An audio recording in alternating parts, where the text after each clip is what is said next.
procès du RGPD. J'appelle donc à la barre l'affaire 2016-679, donc RGPD contre RGPD. Alors je précise que les faits datent du 25 mai 2018 et ne sont donc pas prescrits. Le tribunal est composé de l'honorable Gomez, qui est à ma droite, qui sera donc le président.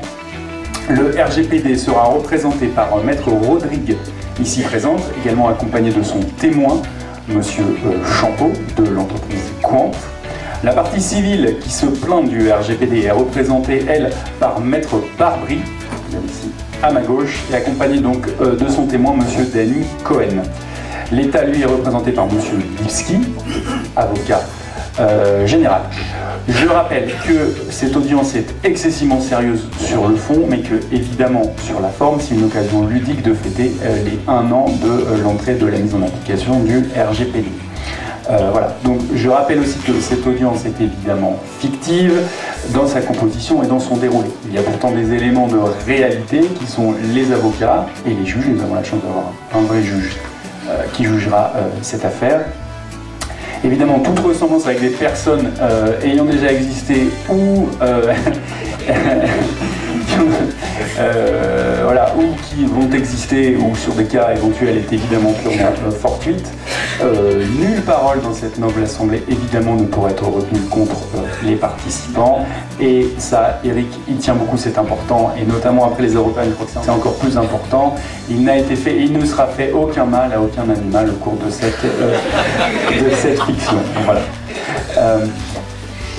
La partie la plus importante, parce que vous êtes public, mais vous êtes aussi juré ce matin. Je ne sais pas si vous le savez, mais vous avez cette lourde responsabilité. Donc, à la fin de cette vraie fausse audience, vous serez amené à juger pour ou contre le RGPD, et donc à juger le RGPD. Donc, je cède maintenant la parole à l'honorable juge Gomez pour qu'il dresse un rapport de la situation, et avant de laisser la parole au parti président. Merci. Alors, on disait tout à l'heure, à toute personne ayant existé ou pas existé, en effet, j'ai été juge jusqu'en 2009.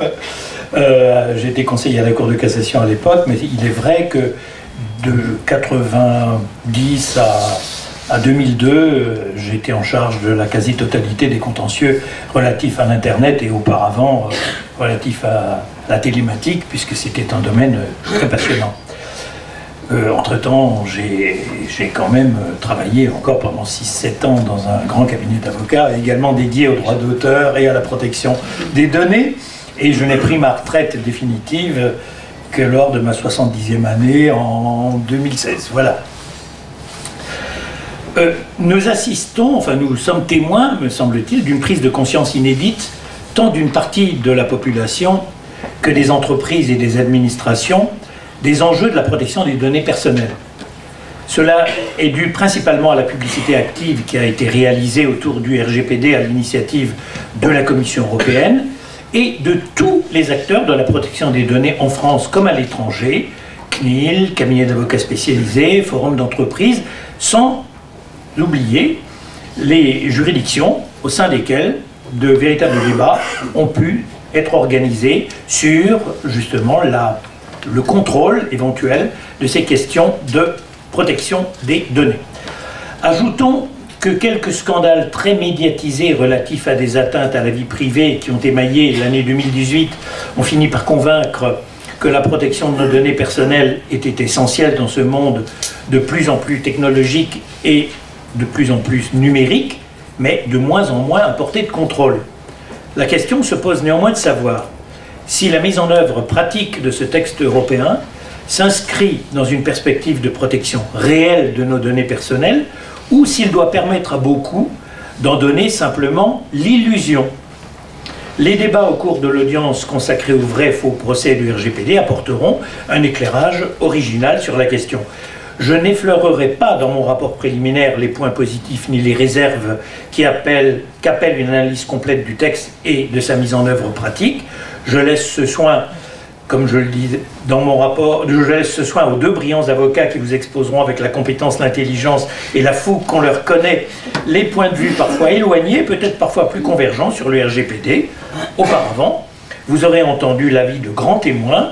Grands témoins, ça me rappelle effectivement une affaire que j'avais gérée en 2001, où j'avais en effet demandé au parti de désigner de très grands témoins, et ce fut le cas dans une affaire dite Front 14, et vous aurez ensuite le point de vue de l'État. Je serai dans cette affaire d'une neutralité absolue, puisque je ne connais absolument pas l'argumentaire que ces avocats brillants développeront devant vous. Et contrairement à un procès devant une juridiction, cela vient de vous être dit, c'est à vous qu'il reviendra de délibérer et de rendre un verdict à la fin de cette audience.